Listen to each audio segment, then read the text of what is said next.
Lucy Hancock and Billy Wilson French, representing Ice Sheffield. So from Ice Sheffield, we've got Lucy Hancock and Billy Wilson French. This is their second year in junior, but they have really improved since last year.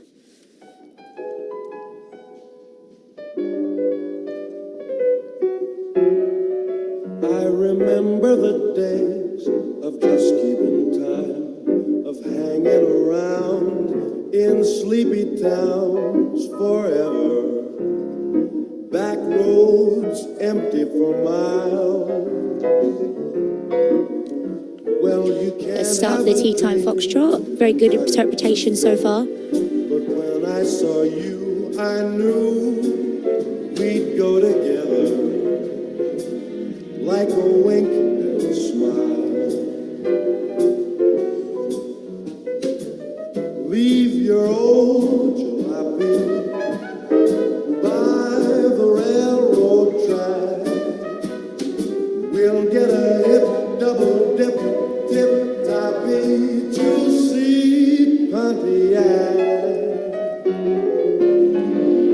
So you can rev her up, don't go slow. It's only green lights and all right. Let's go together with a wink and a smile.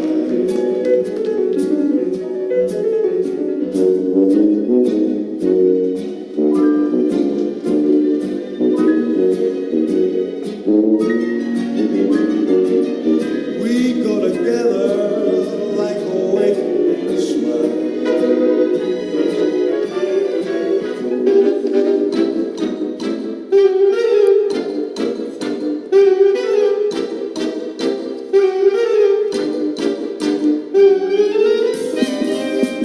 A little bit far apart on the twizzles, but very nice and synchronised, interpreting the music.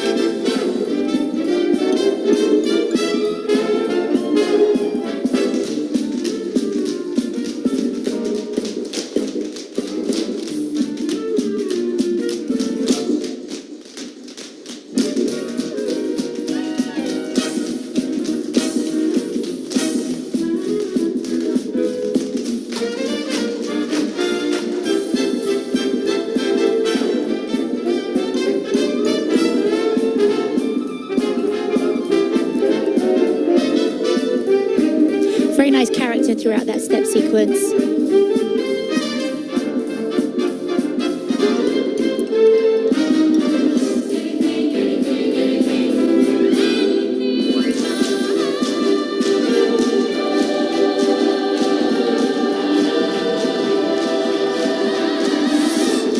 They stop moving towards the end of the rotational lift. That might cost them a level because the lift has to keep moving across the ice. As soon as it stops, it is a downgrade.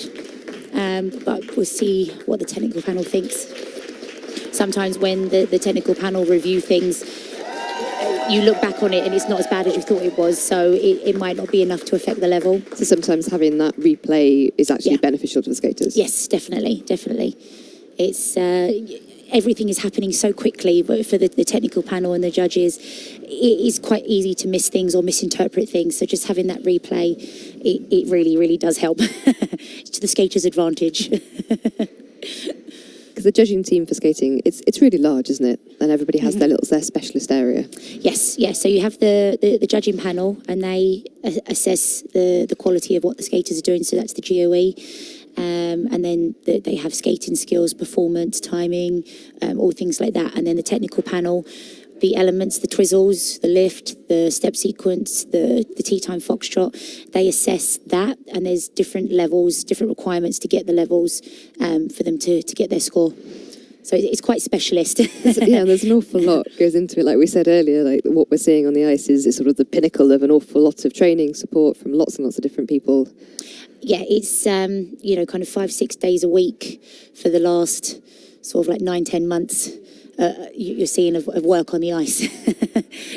Not a lot of breaks, no holidays, things like that. It's quite constant. A lot of the skaters tend to take their vacations once the season has finished, have a little bit of downtime to recuperate, and then they start getting back into things. There's new rules to work on, new programs to pick and choreograph, and new elements to fix. So it's pretty constant. When the competition season, you think, oh, I've got 2 weeks off, and that 2 weeks off goes so quickly, and then you're right back into it. Wow. So Lucy and Billy, they are representing GB. No, sorry, they have been invited to Junior Grand Prix in 2020. I think they were the reserves this season, skater. but they have competed internationally. Their last event in Riga, they did very well. They had a bit of an issue on the rhythm dance. Unfortunately, they both fell, so it was very costly on the marks for them. But they went out on the free dance and they got a personal best score. They skated really well. They stepped up their game for the free dance. It was nice to see. So having that mistake didn't sort of put them off, it pushed them to try even harder in their free dance. Yeah, when you're a competitor, you learn to forget the mistakes very quickly. It's done, you can't go back, you can't change it. You have to effectively block it out and just look to the rest of the programme and what you can do to improve. You can't feel sorry for yourself and think, oh, what if? It's just get on with it. Because today is only halfway through, isn't it? Yes, this is only one part. That's the thing, unless something majorly goes wrong, then you can still make it up in the second part of the event. So much, so many things that they have much. to do, and so many things to think about. And like this is only the first part. So if you are watching at home, come and see part 2 tomorrow, because we're going to see their free dances tomorrow, which is very exciting. I'm looking forward to all of the skaters I've seen today. I'm very much looking forward to seeing the other programs that they're going to do tomorrow. And there's definitely some technical panel discussion going on at the moment. Definitely, they're taking a while to decide here, but that's good though, because the majority of the specialists and the judges, they will go in favour of the skater. Billy and Lucy, total segment score 48.67. They're happy with Billy that. and Lucy are currently in 3rd place. So 48.67 for Lucy and Billy, which they seem very, very pleased about.